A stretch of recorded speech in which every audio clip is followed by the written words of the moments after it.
Psalms 104 verse 20 says, Thou makest darkness, and it is night, wherein all the beasts of the forest do creep forth. Danger in the cornfield. Mrs. Raccoon and her twins had come a long way from home for 3 nights. They had walked during the day.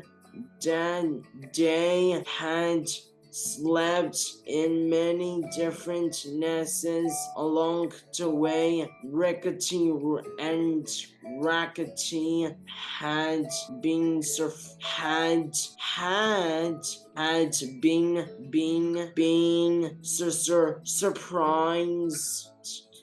to learn that their family had more than one nest. Now they scampered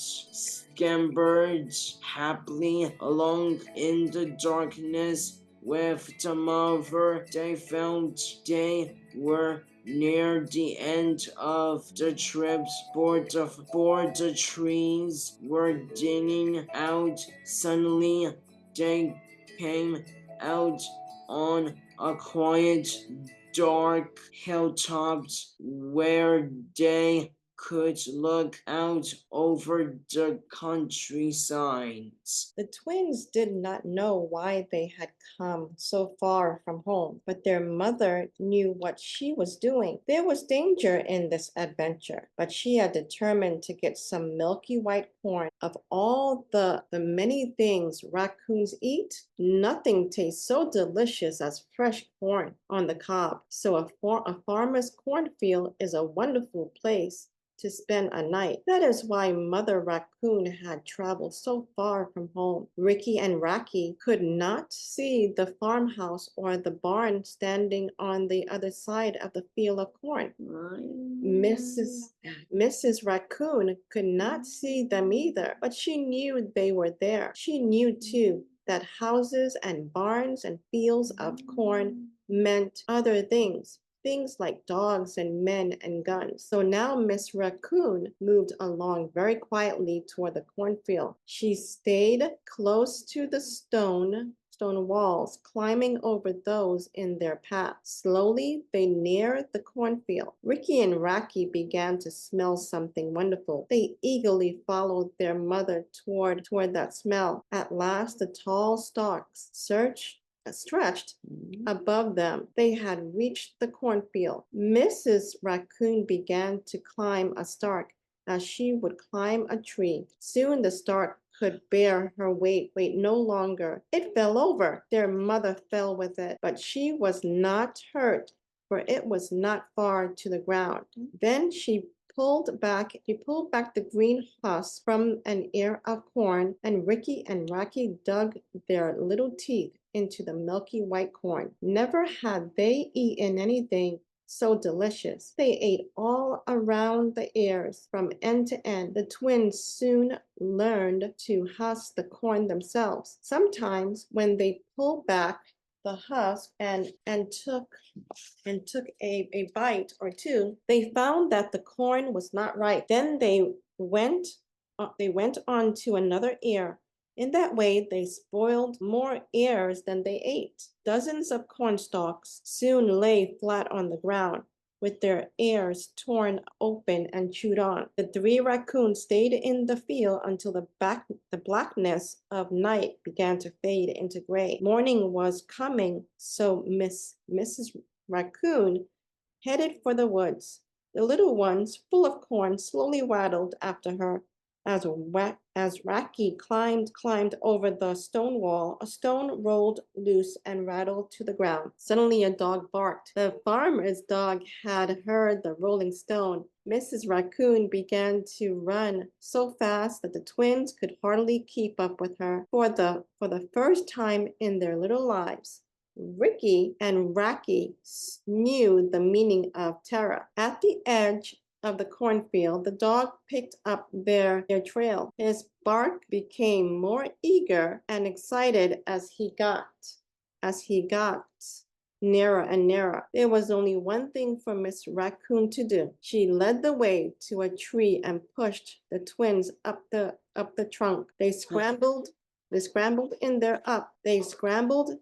terror up into the branches of the big oak. When they were safely out of sight, the mother ran a little way from the tree to throw the dog off the trail of her babies. Then she turned to face the dog as it ran into the open not far from where she stood. Then she turned to face the dog as it ran into the open not far from where she stood.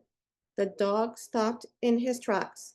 Then he circled and tried to get behind her. Mrs. Raccoon kept turning to face him as he ran around, looking for a chance to jump in and grab her. Then she turned to face the dog as it ran into the open not far from where she stood. The dog stopped in his tracks. Then he circled and tried to get behind her. Miss Raccoon kept turning to face him as he ran around, looking for a chance to jump in and grab her. Her wide open mouth showed sharp white teeth. Up in the tree, Ricky and Rocky trembled with terror. They wanted Mother. Suddenly, Rocky did a very foolish thing. He scrambled down the tree and ran toward his mother. Quickly, the dog turned and jumped for the baby raccoon. But he had not counted on Miss Raccoon. With her green eyes shining and her fur standing up, she fell upon the dog and sank her sharp teeth into his nose. With a loud yelp, he backed away and shook off the angry mother. Then, yelping at every jump, he fled back the way he had come. The minute Mrs. Raccoon was sure the dog had gone for good, she turned to Rackety and nosed him softly. She looked over his fur coat to see if he was hurt, except for a scratch on one of his ears. Racketeens was fine. Then she smoothed it down her own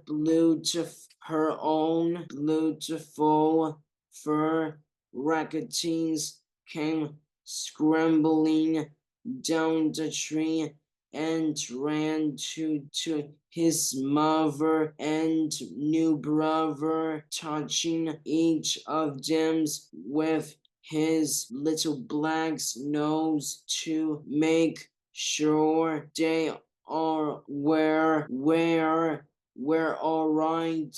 They must waste no time for all Mrs. Raccoon's news. The man who carried a gun had followed the dog. The man, she could fight a dog, but she could not fight a man with a gun. Churring softly, she turned and headed into the woods. If she could find a creek, she would travel some distance into waters to throw the dog off the trail. The important thing now was to hurry. Ricky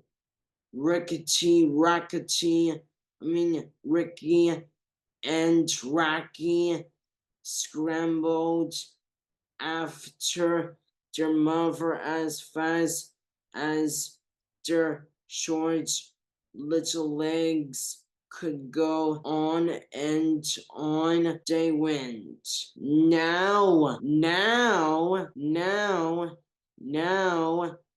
and then Mrs. Raccoon turned and looked behind them and listened for a moment, but all seemed quiet. All tree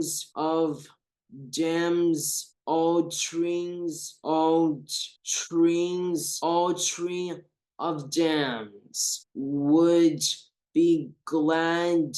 All tree of dams, oh trees of dams, oh trees of dams would be glad to get back to the safe. All tree of dams would be glad to get back to the saved cozy, cozy hollow in their homes, trees far from the danger in the cornfield.